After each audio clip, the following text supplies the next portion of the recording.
sticklers for time, so I think that we'll start, and that way we'll finish promptly as well. So welcome, congratulations on reaching the end of the conference, although, as I was just mentioning to my panelists, they put out a tannoy announcement just now saying, the conference is now closed, please make your way to the exit. But if you could just hang on a tiny bit longer, I think that we've got some good stuff to talk about here, and that they were wrong. Again, congratulations on lasting until now.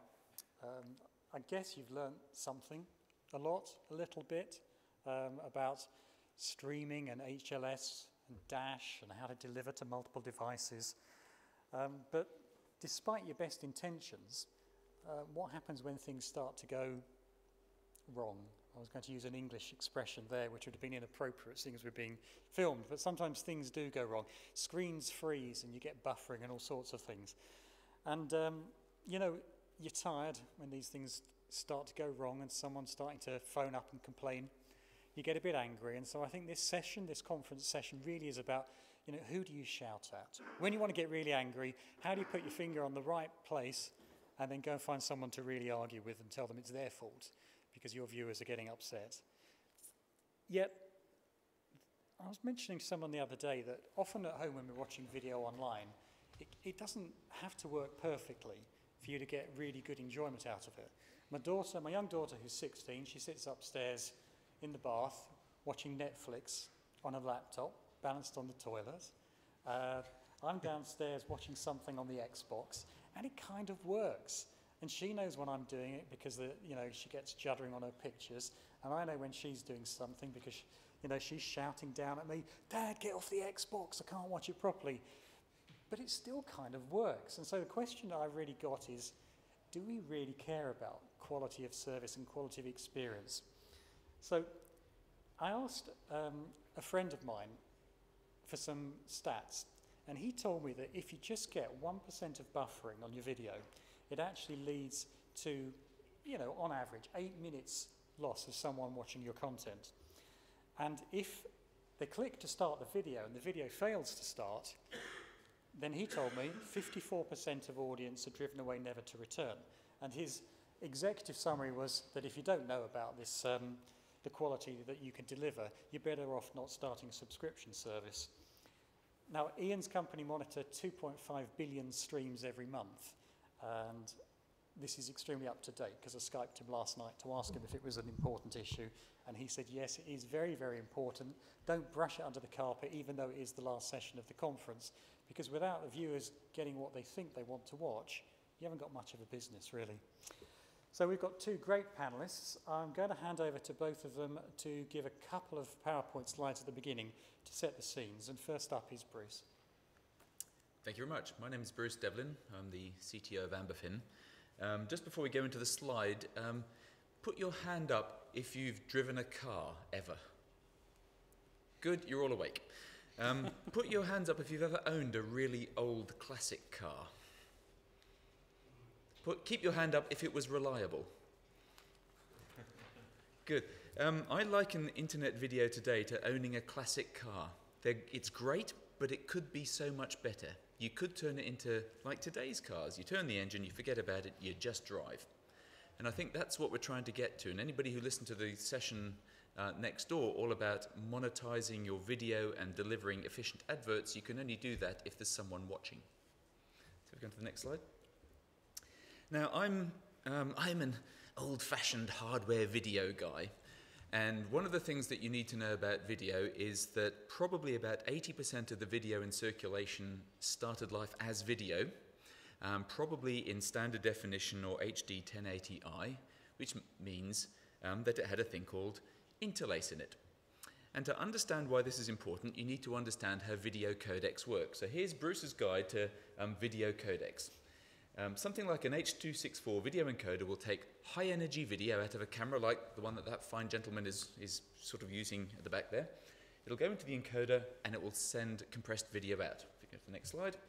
And it will take the stuff that it's not going to send and discard it. If you go to the next slide, please. And what you're trying to do, particularly for high-definition video, is you take the 1.6 gigabits per second of video coming in, and you're going to end up with less than 10 megabits per second of video going out the back end. So you've thrown away 99 bits out of 100 of the incoming video. That's a lot of stuff to throw away.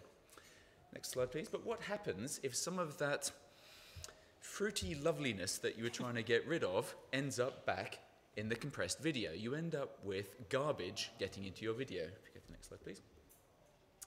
And the biggest source of bad energy into your compressed video today comes from Interlace. Now, Interlace was invented back in the 1940s as an analog compression scheme so that you could get more vertical resolution in your picture without having to have massively huge analog transmitters. So you can blame the guys from the NTSC committee in New York for that. So why would you transmit that when you can transmit this? And that's the picture that your viewers want to see, whether you're delivering it via a stream or broadcast or carrier pigeon. You want to transmit that and not the previous picture. Next slide, please. And to give you some idea of when you get these kinds of artifacts, here's a sample clip from a skateboarding scene shot with an interlaced camera in high definition at 1080i. So it's a really nice, crisp, clean picture, but that is what goes into your H.264 encoder. Unless you do something clever. Next slide. And do that. Now, the amount of calculation involved in making that nice clean picture is nearly the same as doing the H.264 encode. But if you do that, you can reduce the overall bit rates of your streaming pictures by somewhere between 15 and 25% and maintain the same quality. Or alternatively, you can increase the quality, increase just how subjectively nice those pictures look without changing the bit rate. Next slide, please. So we did an experiment a little while ago, and I was talking to Jan Ozer, if you saw his presentation before, about repeating these with some more modern equipment. Could you have the next slide, please? Where we said, let's take some mixed content, which had a mix of film and TV and talking heads and sports and all sorts of stuff. Next slide. And let's try a good quality deinterlacer and an ordinary deinterlacer, one from a well-known video library that's used in nearly all of the transcoders that are out there. And then we put the outputs into, next slide, in fact, we chose Apple's compressor as the encode engine. Next slide. And then we're going to make an iPod version, and we're going to make an HD tablet version, and we chose 100 members of the public in Basingstoke, and we got them to look at the red dot and blue dot and see if they could tell the difference. And the effect was that the good quality deinterlaced pictures going into these streaming pictures, if they were well deinterlaced, you could reduce the bit rate by 25% from the iTunes delivery bit rate or from the standard delivery bit rates on streaming servers. You could drop the bit rate dramatically, and the public would still prefer the low bit rate streams. So why is that important in the quality of experience?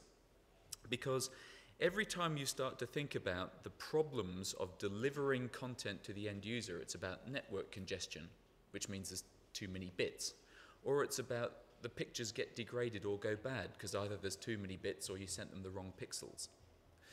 So one of our messages is really, if you want a great quality of experience, great quality of experience, don't put garbage into your networks. And hopefully, in the next few minutes, we'll start to talk about some of the ways you can avoid doing that. Thank you very much, Bruce. Was this your one? Garbage in? That was the last slide, yes. Yes. If you want to have a great experience and you don't want garbage out, don't put garbage into your networks. Thank you very much for that super introduction. Jonathan, over to you for a few words, just to set the scene from your side. Of course. Hi guys, my name's Jonathan Wood. I'm Segment Director of Digital Media at Interaction. I guess I'm here to balance out the panel as the non-technologist amongst us, amongst the two of us that turned up. Basically, I'm responsible for all things, not just looking at the online video market, but gaming, gambling, social content distribution. So we're the fun guys, really. Can we just flip on to the next slide a little bit? Certainly. Okay, we're being edited down a bit. But for those of you who don't know, Interaction, we are Europe's largest carrier-neutral data center provider. We operate 32 data centers throughout the whole of Europe in 10 leading markets. We have around, I think it's around 80,000 square meters of equipped data center space, high-end data center space, and in the region of 400 carriers, ISPs, CDNs, internet exchanges in-house. The so what from the content owner's perspective is very much that we give you access to around 90 to 100 million broadband subscribers in Europe, in the European market, or another way of looking at that is around 76% of European GDP. As an infrastructure provider, and I'm painfully aware we're certainly not the coolest guys in town when you talk to people like Bruce and see what's going on within the exhibition hall there, but certainly we do have a role to play in this OTT value chain. I think just one thing I want to explain about interaction and you know why I'm able to sit up here and say what I do is that we are a neutral provider, so we don't affiliate ourselves with any particular CDN or network or service provider. So that actually gives us quite an interesting perspective on the market in that we're able to take a sort of step back and very much a sort of holistic and impartial view of what's happening within the market. So hopefully we'll be able to comment on some of, not necessarily the technological aspects, but some of the trends we're seeing and what that means for online distribution. The role of the data center provider, I mean, a lot of data center providers talk purely about the infrastructure, the power, space and cooling, but to me, it's a lot more than that, in that it's about creating this ecosystem that we talk about, creating the right environment, the right community, be it service providers and connectivity, for this online OTT value chain to thrive and develop. Can we on to the next? Oh, so I'm not going to talk about the data center aspects, more rather take a sort of holistic step back and look at the market in general. Slide, please. Oh, some interesting colours come on there. What I'm trying to do here really is to sort of give you an indication of where I see our positioning within this value chain. If you imagine you have kind of logical flow from content acquisition to aggregation and distribution of content, not just video, gaming, gambling content, and then the whole mishmash around that. We see ourselves sort of being positioned at the physically and logically at the centre of this value chain, at the point where content is acquired, stored, aggregated, managed, and distributed to the end user. I think that what I want to say about this really, if you are a content owner, a content distributor, you take a look, peer down the value chain from left to right, if you like, you see a great deal of complexity in terms of the number of devices, the number of bit rates, the ever increasing volumes of video content or whatever content that you need to distribute increasingly in real time.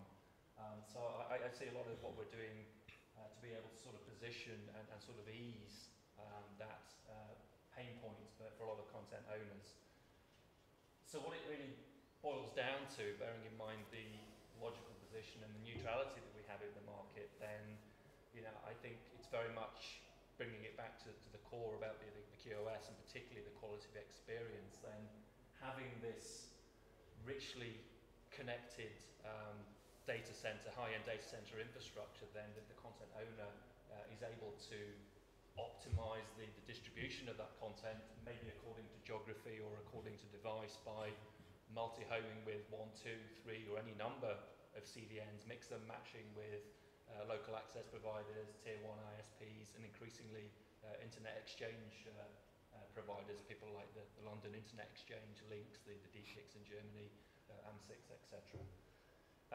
So I think as a sort of byproduct of that as well, because we're operating such a densely connected environment, then you know, bearing in mind the mission-critical nature of a lot of online video platforms now, then it's possible to build in resilience, redundancy, and diversity, either within the same data center or across multiple data centers, or indeed across multiple countries or even continents.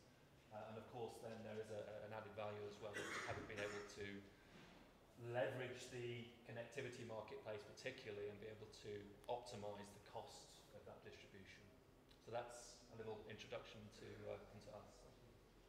Well, thank you very much. Now this session is not about you listening to me at all. I've got a few questions, but if you imagine that you've got two experts here, please put your hands up at any time if you've got any questions specifically about your own workflows or anything like that. But to kick the ball off, I want to ask you, can computers solve the issues of quality of service and quality of experience, or do you need human beings? For example, the other day, I'm a recent purchaser of an Apple TV.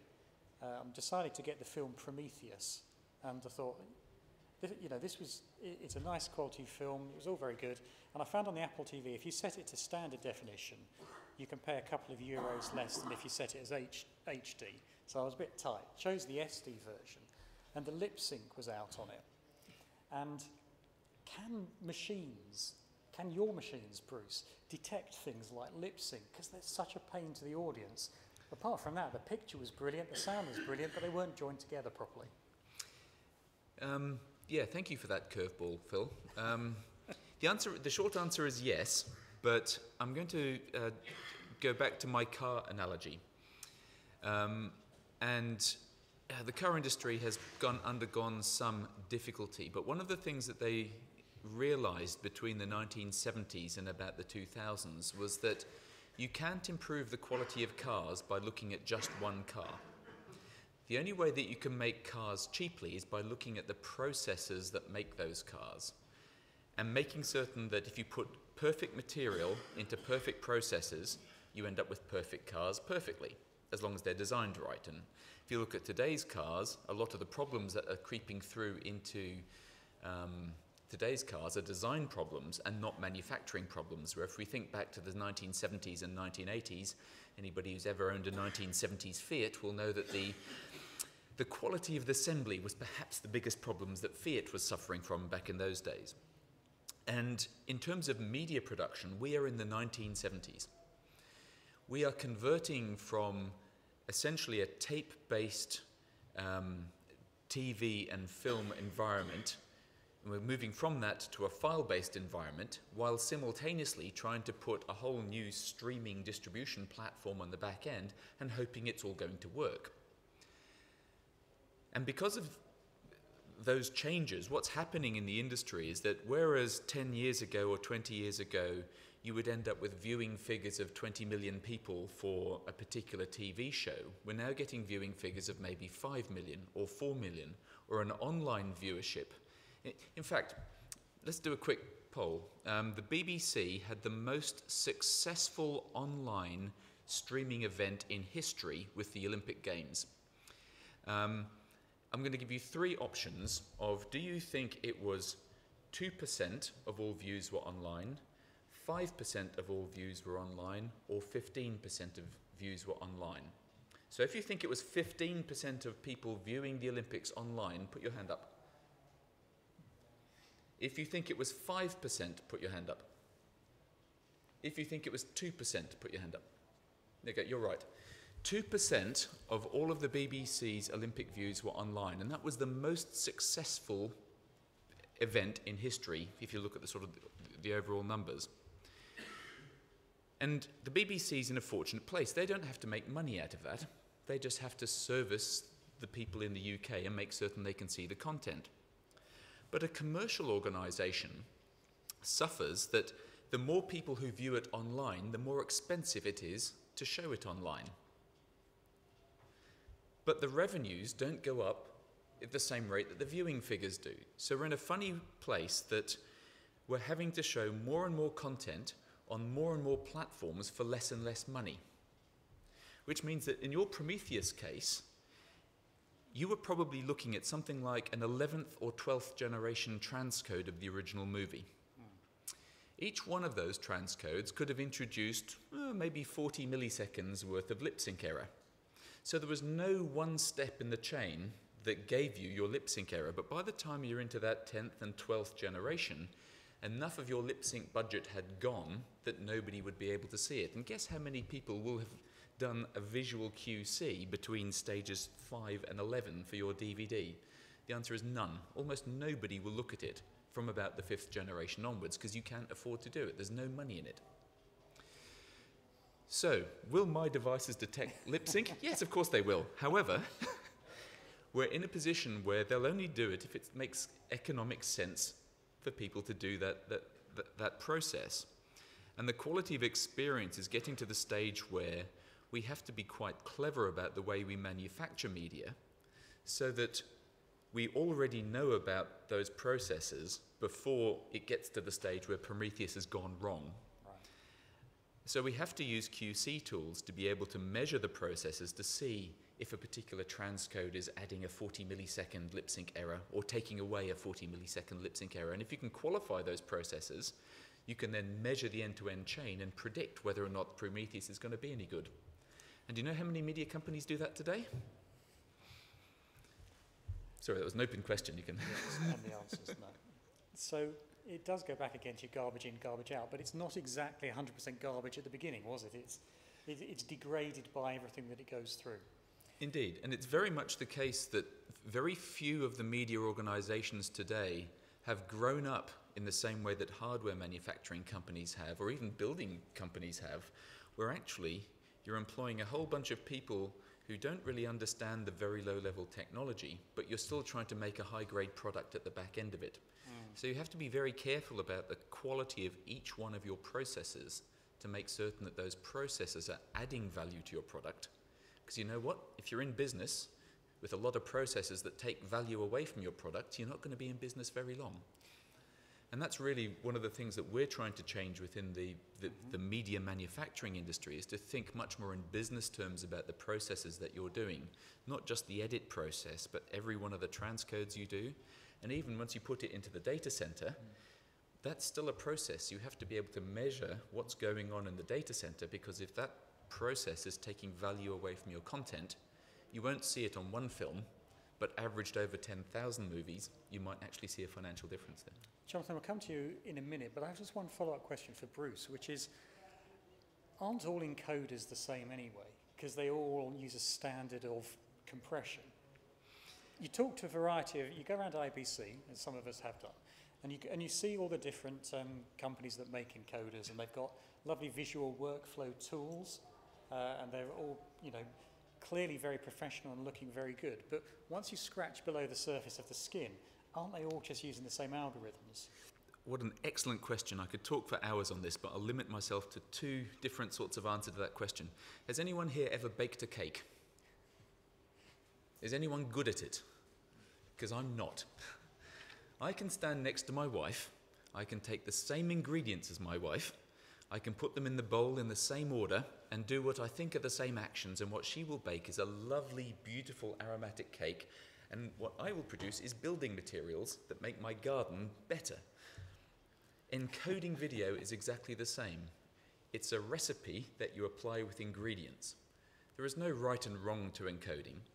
Encoders have to make the decision about whether or not that bit of the video is mostly like a face, or is it mostly like something moving vertically, or is it mostly like something that's moving apart, or is it mostly like something that looks like vertical detail? And each one of those decisions that it makes, and it makes millions of these decisions every second, each one of those decisions adds to the overall quality of the encode. And for easy material, such as head and shoulders shot of a newsreader, there's very little difference between the various encoders. But we did some encode quality tests of a range of Hollywood movie titles for streaming. And it was very surprising. We thought the really difficult stuff was going to be stuff like Iron Man and the Avengers, really high-speed movie titles, and we were wrong. The hardest movie to encode was The Hangover, because The Hangover was shot in a kind of dirty, grubby kind of look, and some of the scenes, mostly the fun scenes, especially that one with the goat that I never understood, they were actually very hard to encode, because they were kind of real-life scenes of shower curtains and dirty floors. And if you didn't encode them well, the scene just looked wrong, and those were the ones that were actually the most telling about whether an encoder was good or bad. So are encoders the same? No, they're not. Right. And I'm not going to tell you which one's best, but come and see me later.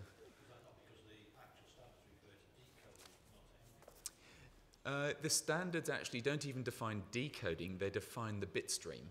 And there are things you can do in a decoder, and one of the reasons Prometheus probably went wrong is that the decoder probably favored decoding the audio over decoding the video, and every now and again your decoder will have dropped a frame or two, and that's often what happens when the lip sync goes, and it's the decoder's fault. But as an encoder manufacturer, I would say that, wouldn't I? So there's an excellent opportunity that all of your colleagues have missed out, is ask Bruce afterwards, not on camera, what's the best encoder to use. Jonathan, did you want to add on that? Yeah, a couple of questions for you. I suppose, benefit of our overview of the market really, and I think that, to answer your original question about, the human element versus, do you just sort of let it roll, then I think that online video providers particularly are a little bit more conservative, if I may say so, than maybe some other segments we deal with. A lot of the guys in the online gaming sector particularly, maybe less so in gambling, but the online gaming, where these guys are operating gaming platform, gaming clusters to address particular market segments, they will drop a cluster of blade servers and networking equipment into a facility, build in the redundancy into that, so there is a failover, a critical failover actually within the gaming platform, and there is redundancy built in, so they can operate everything remotely. I think video is slightly different because of the real-time nature of it, and what an interesting example that springs to mind here in our London facility. We work with a customer and indeed a partner of ours, a company called iStream Planet. These guys are actually US based. They work a lot on behalf of US based broadcasters. They do a lot of live streaming on behalf of the broadcasters of sporting events of a European origin. So they've actually built out an operations centre into what is normally a sort of dark industrial server housing environments. They've actually taken a little suite within our facility. We've built a technical facility for them with all their power and cooling, and to house their their codecs and their video routers and their origin servers. They put a couple of satellite dishes on the roof, so they've got acquisition capability through their own satellite downlink or through fibre-based contribution networks, which we have in-house as well. But they've also, which is a first for us, they've actually put an operations centre actually into the data centre, which is quite unusual to have people staffed 24/7. So they're actually, video is different, I think, was the message I want to make there, because they're actually QCing the content as it comes in to the facility. They're handling the transcode themselves and then plugging into the any number of CDNs that they require. So I think video is somewhat a little behind maybe other areas, but indeed there is probably a very valid reason for that. But it's all right, isn't it, to say, look, it's fine leaving me, as we used to say in TV before it goes out to the transmitters. But how do you know if your viewers themselves are actually getting a decent quality? You could pass on that, or we can ask the audience. You can phone a friend. I have an answer, but I thought I'd give you first. Yeah, for us, it's very difficult for me to sort of, well, certainly not to measure, but to to comment too much, because we're a little bit a step back or two from the viewer themselves. But I think it boils down to our core business, which is basically providing as I said earlier, the right environment, the resilience, the redundancy to support essentially what is a mission critical platform. So for me, that is business as usual. To ensure that the power and the uptime of a platform in our facility, it doesn't go down, and then you bake into that the redundancy and resilience and diversity options you have with a number of different carriers. So that's probably as far up the value chain. And just to be really sure on that, do you deal with IP, or as you said earlier, are you an estate agent and you just put power in and other people worry about? Words into my mouth. No, yeah, absolutely. I said to him before in a joking way that I am an estate agent. We deal in essentially connected real estate. That's our business. It's very sort of infrastructure based and certainly not particularly sexy, but it does have a role to play. So we, unlike some of our peers within the industry, we don't tend to resell IP or connectivity of any way, because we leave that down to the choice of the content owner, because there may be a requirement to distribute content into the Scandinavian markets or the Russian market, whereas one size doesn't fit all. That said, the so what is we have 400 carriers, whoopee, but most content owners will be concerned with 10% of that, if that. So they usually come with a shopping list of, I need XYZ CDN, yes, they're in-house, or ABC tier 1s and access to the internet exchanges, and that's as much as we can offer.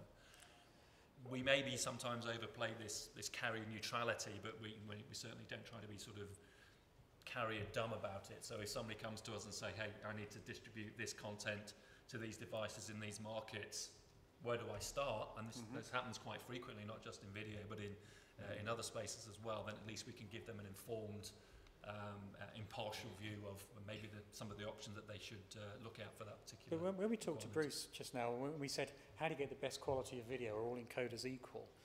I don't suppose that many people in this room, and forgive me if I'm wrong, will really contract with Interaction. I mean, we might do. If iStream Planet did, and there's some big webcasters here, maybe. But usually we would tend to contract with an online video platform who would then have a CDN. And then we just kind of let them get on with it and hope it works, don't we? Have you got any guidance about how do you make the right decisions there to get it to work? Or are you saying that's a bit downstream of you, really? No, not at all. I mean, you know, we actually have some customers in the exhibit hall here today, and Shwed introduced me to some guys who are actually shopping for a data center in London, as it happens. So, you know, we're able to help them directly. So I think it's horses for courses, really, and a lot of, you know, broadcasters particularly, it's an interesting area for us, but they are somewhat reticent to actually outsource, move it off-premise, if you like, their data center, and outsource it into this nebulous, no pun intended, this nebulous sort of data center cloud environment. It's quite a big step, but, you know, reassuring having this environment, this community in-house, it actually makes a lot of sense, because you know, quite often I've seen people running online video businesses. I shouldn't remain nameless, the company, of course, but certainly not in this country, who are actually running their online business literally in a broom cupboard. You know, and you know, their cooling is an aircon unit, and open the window, it gets a bit warm. That's no way to run, you know, a monetized business. You've actually got to take this seriously, and, you know, as a part of that infrastructure, we certainly have a role to play there. So we buy good QC at the beginning, we buy good encoders, we buy a nice big, good data warehouse, or a hub like yours, and then we just trust that it gets out, and we don't even know if it's getting out until the phone rings. Is that, Bruce, is that what happens? That's what happens. It's not what should happen, but mostly that is what happens nowadays. How can we know there's a problem before people start phoning us up and telling us there's one? I took part in am I allowed to say Frost and Sullivan Stratocast? I have, so I'll say it again. A QoE debate with a research company called Frost. Whoa. I don't get QoS and QoE. Just give me a quick... Yeah, what's the difference? QoE is quality of experience, and QoS is quality of service. You can measure quality of service against some sort of service level agreement to see whether or not you're getting the right number of bits per second. You know, if you're contracted to deliver 1 megabit per second, you can measure that. Okay. The QoE, quality of experience, is much more for the person who's watching that 1 megabit per second coming at you to work out, was it a good 1 megabit per second? Right, so Prometheus, QoS was all right, but QoE was... Down in the toilet somewhere, yes. The fruity goodness was bubbling up from my example earlier on. And some various experiments that have been carried out around the planet by this group that was trying to look at what QoE meant, quality of experience. They'd actually worked in a closed VOD environment, where essentially the head end in someone's data center was connected via a semi-private network to the end consumers, delivering the streaming content to set-top boxes that were under control of the network. So they knew about the decoder, they, to your point, knew what the decoder was doing, and they were able to install some monitoring software in the decoder to try and work out, was there packet loss going on? And the answer was almost never. Were there errors in any of the data? Because they'd put some basic CRC on, and yes, there were some errors occurring. And they were trying to look at the behavior of the end customer to find out when was it that the customer tuned away because the quality of experience was not good. And one of the things that reflected, agreed with your slides earlier on, Phil, was the initial dynamics. If you have to wait more than half a second for something to happen once you hit that remote, that was one of the biggest turn-offs, one of the biggest barriers to people actually enjoying your streaming content. If it doesn't start, they're not going to come back again. And for better or for worse, the fact that for nearly all TV systems around the world, the threshold of 400 milliseconds is used, that if nothing happens within 400 milliseconds of you pressing that remote button, you have failed. and most consumers around the world have been conditioned to that. So if you've got a smart TV and you press a button and nothing happens in 400 milliseconds, you've just lost that viewer. And that seems to be a sort of general rule. So they did all of these analyses and kind of worked out that it really was those dynamic things that were the most annoying and the things that gave the worst quality of experience for the user. The second level was things like lip sync. Very often a long stream will start off with great lip sync, but as time goes on and you get a few more packet errors and things slip a little bit, towards the end of your 3-minute movie, you might well end, 3-hour movie, you might well end up with lip sync errors or other sorts of, I don't know, degradations that have happened over time that take place in the content. And those were other big turn-offs. But all of those sorts of problems, they can be sorted out by better data links, higher throughput, better connectivity reliability, and also just being able to reduce the bit rates but keep the same level of quality. Because if you can do that, your whole network's under less stress, and the less stressed the network is, the more likely it is that you're going to get good data at the back end. And it's those kinds of experiments that are leading people to try and code video in ways that less stresses the network, so that you're getting much more quality at that back end of the network. So, over to you then. That's quite enough from me. You've got the chance. Please do just put your hand up, ask a question. Great.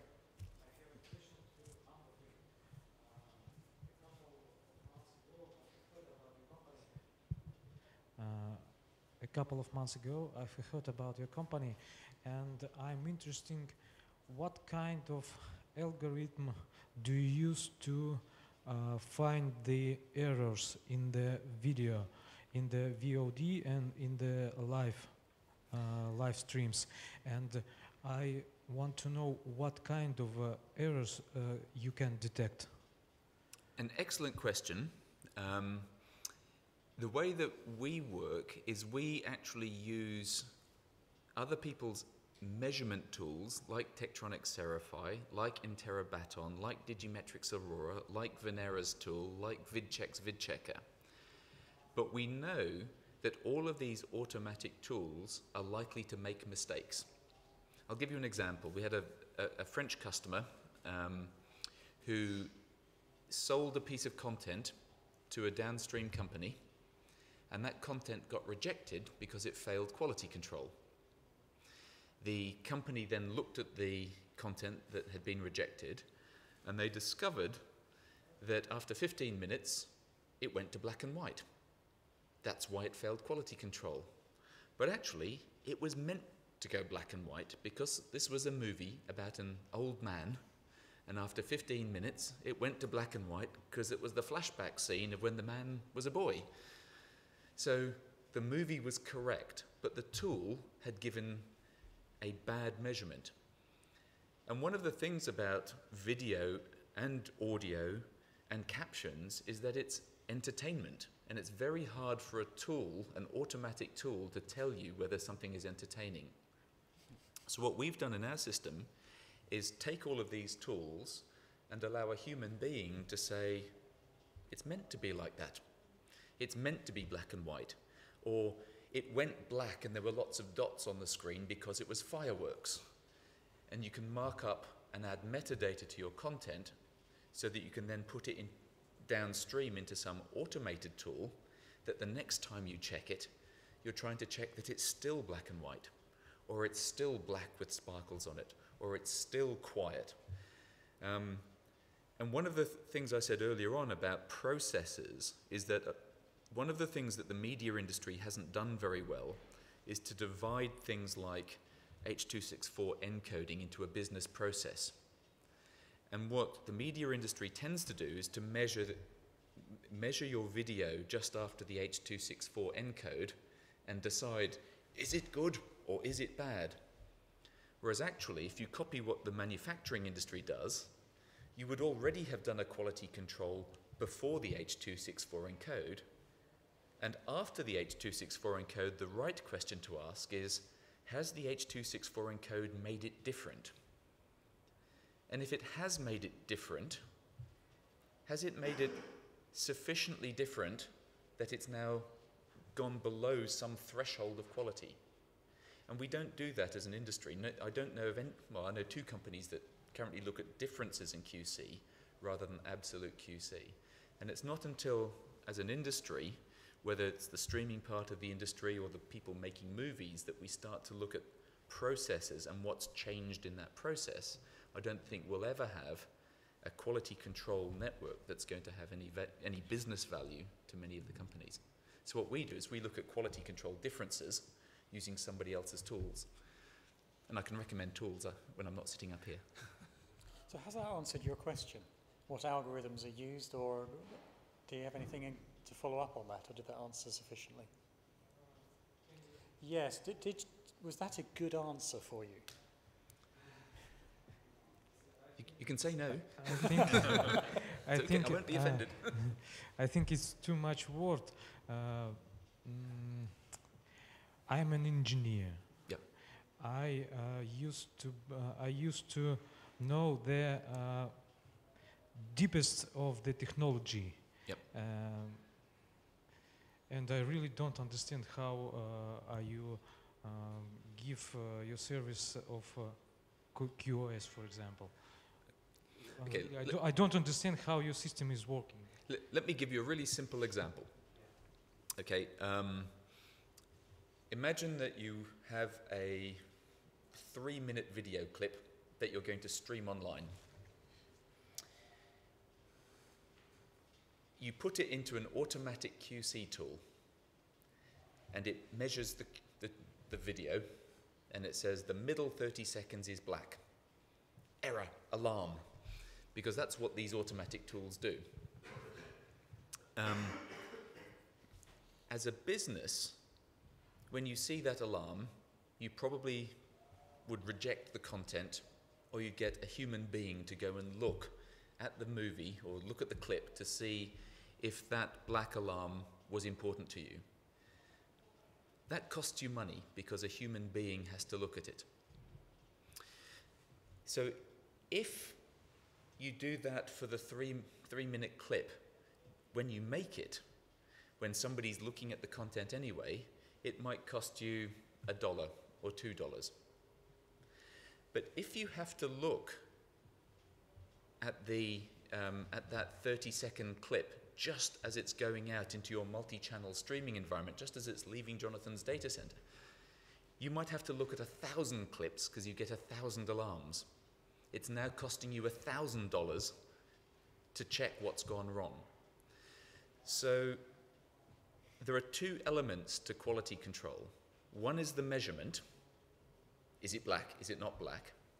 And the other is the quality control environment about when do you look at it and when do you take action. So the Amberfin system allows you to make the decision upstream and to use that decision downstream. In Terra, Baton, Tektronix, all the people that we work with, they just do the measurements. So there's measuring, and then there's what do you do with the measurements. And one of the important things about making money in streaming media is to not touch the video, not look at the video, but just send the video out as many times as possible in an automatic fashion. And we think that's one of the things that we help you to do using these other companies' tools. So that it was still a sounds lot like of words. it sounds like to me that there are hundreds of tests that you could do on video. Thousands. Thousands of tests. Thousands of tests. But the sensible thing is what you do with the results of the test is as you say, is every error reported a real error, or is there some way that you can remember that wasn't really an error? Correct. And keep track of it. And I'm sure Bruce will talk more afterwards. But let's see. Yes, Bob, let's have the microphone. Are there any moves about having some sort of standard where you can basically attach QC information from source, so then you've got that as a reference to check against? So when you've got a black scene, or for what about expression, a pseudo noise figure, whatever, you say, yeah, that's how bad it reported it, or something. then look at it downstream. In the video world, there are about 12 companies that do these measurements. They each have their own proprietary way of reporting them. We've integrated all of them and made a single XML document structure, which we plan on putting into the SMPTE and standardizing it as much as we can. There's also a European Broadcast Union group who's looking at doing this. They've got a 2-day conference in Geneva next week, next Wednesday and Thursday, looking at this. And next Wednesday night, there is a meeting of the IABM at White City at the BBC's premises to talk about exactly the same thing. So if you're interested in that, I would recommend going to them. I'll be at all of them. So there will be some sort of standards, hopefully, in the next 2 years, 3 years? As one who's spent 6 years of my life standardizing things, I'd like to think there will be a standard, but I will never guess the time frame. It always takes longer than you think. Yeah, thank you. Well, yeah, sorry, we'll just come to you in just a minute, but I was just going to say, for Jonathan's sake, I think that although we can focus quite a lot on content and the quality of content, things really start to go wrong when it starts to say buffering and you're just not getting the signal through. Is there any advice that you could give to us? How do we make the right choices when we go out and buy services to try and allow our viewers to get the best experience? And while you're thinking about that, could you please pass the microphone back to Rose? Help us be practical. We don't want to buy a data center, but are there one or two, not yet anyway, are there one or two things that we particularly need to have our eyes open about? Should we be asking about network capacity and how much of it is being used at the moment? Will people even tell us that? Or should we look at service level agreements and really ask how many nines are you offering? Because if they've got a pretty poor network, probably not going to offer many nines. Yeah, I mean, taking that sort of neutral view of the connectivity market and the CDNs, any CDN worth its salt should be able to give you their sort of detailed list of the analytics they offer on any particular products or service that they offer. I think that you can, there are some very clever people out there who are offering services, not just sort of basic upstream connectivity services. There are people offering, like say, optimized, route optimized upstream connectivity. So you're able to pick and choose. They do the hard work by load balancing across a number of... Sorry, what does that... I don't think I understand what that means, optimised upstream connectivity. Basically, they're basically ironing out any vacancies in the internet and the connectivity side between you and the eyeballs, horrible expression, but the viewer. So, I mean, obviously the internet is manifested in a lot of our data centres, and a lot of people come... the whole purpose of where Interaction came from as an organisation, it's not necessarily the equipment housing side. That was a second, but also highly lucrative and huge growth area for us as it transpired. But the original reason was where these networks met to peer and exchange traffic. So we have a good view of the sort of the connectivity landscape between your origin servers and the end user and the eyeball. And the experience that I would suggest now is that you need to, not to say shop around, but be mindful of what you're looking to achieve. Is your content video on demand, or is it live streaming services, and then pick and choose between available CDNs, the CDNs that you feel comfortable with. Maybe somebody like Akamai is more densely connected in the access networks than some of the other CDNs. Maybe Akamai, for example, as a global player, is not the best option for you if you are distributing German content within Germany. There are other local or national CDNs which may be better. Who do we ask? Because it seems like you're very clever, but then you're going to walk out of the room in 15 minutes. I mean, how do we answer the question, which is the best CDN for me? Any ideas? I think CDN your own CDN. Good. CDN owners, speak up and promote your own wares. So does that mean CDNs in your own country because they understand better, or does it matter where your target audience is? Because if you're broadcasting to expats, then maybe you want an international CDN. Is there an easy answer, or am I just being daft? Which is the best CDN for me? Where do I turn to get the answer? Mm-hmm. If you are a national broadcaster, I think the best is a national CDN. is to have his own CDN. Okay. Yes, because you can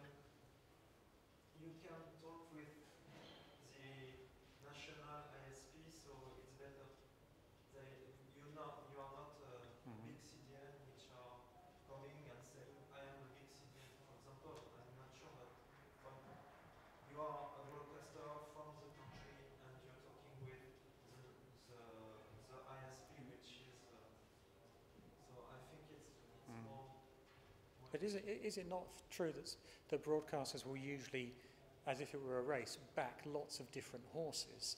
They might use several different CDNs, because maybe they don't even know, or maybe there's a strategy in that.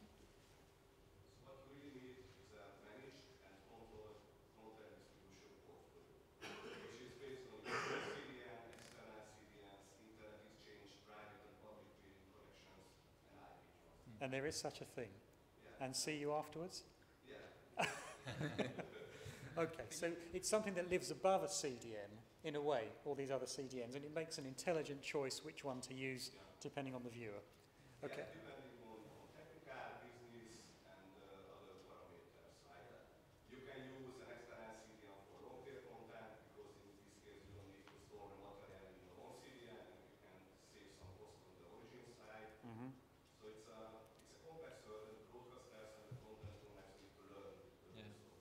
I think it's an interesting, comment on that really is that, we see physically, because we do the physical interconnection between content platform and CDN, and, you'd be amazed that we have all these CDNs in London. I think there's 50 or so carriers in London, for example, but quite often we'll pick two. They come with a shopping list of two, just for diversity. There's no real blending of this yet, but I think that is starting to change a little bit. And I would like to point out a little bit about the internet exchanges as well, because these guys, from a content owner's perspective, actually stepping up to the mark, whereas my background is wholesale telecoms, and way back when, then the internet exchange was a kind of best effort rest of world where you're offloading your traffic that wasn't going through your private peering.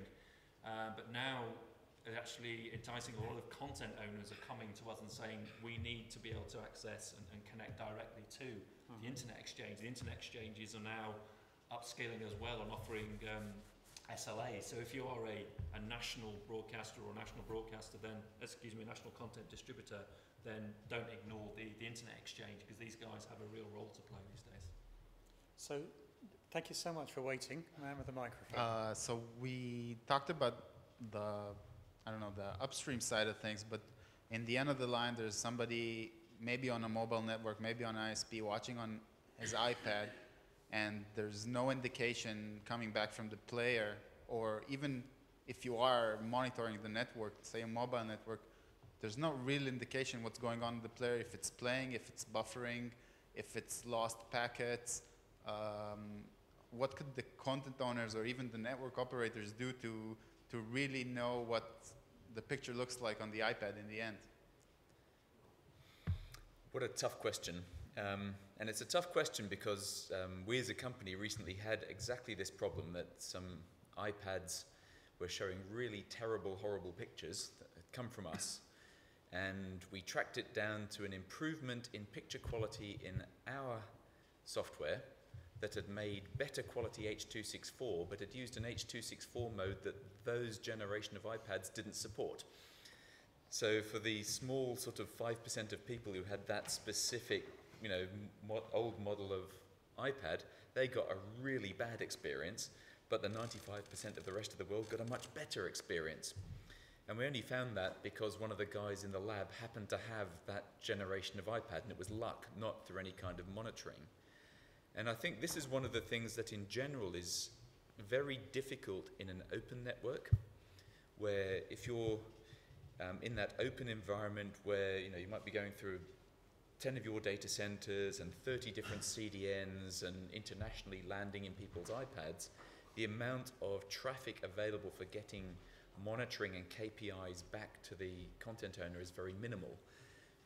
The only real way that I know of that works today is somebody will pick up a phone and go, "It looks rubbish."